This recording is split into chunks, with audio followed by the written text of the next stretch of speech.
Ayo latihan nulis aksara Jawa. Menawa durung hafal, bisa karo mbukak karo basa Jawa ya.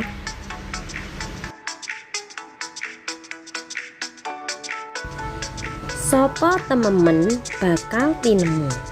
Iku tegese menapa kowe bisa usaha kanthi tenanan, mengko kowe bisa kasil ngeraih apa sing dadi gegayuhanmu.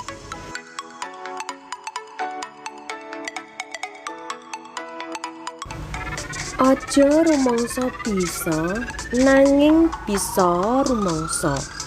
Iku tegese kowe ora entuk rumangsa bisa utawa sombong utawa gedhe ndase, nanging kowe kudu bisa ngrumangsani. Aku ki siswa, mula minangka siswa kudu sinau sing sregep. Kuwi berarti kowe sinau ngrumangsani tugas-tugasmu.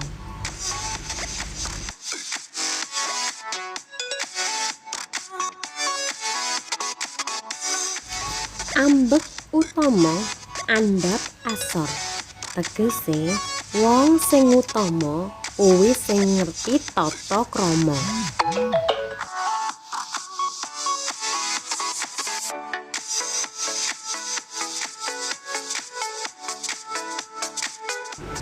Sapa wani rekoso bakal nggayuh mulya, tegese sapa wae sing gelem urip rekoso sok mbene bakal urip mulya.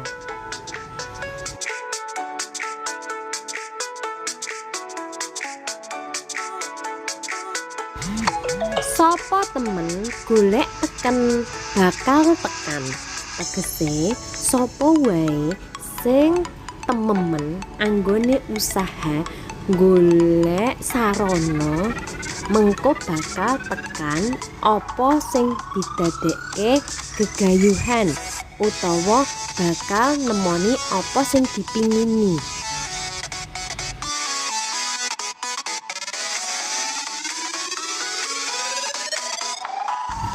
Tugase yaiku kowe nulis tembung-tembung paribasan mau ana ing buku tugasmu.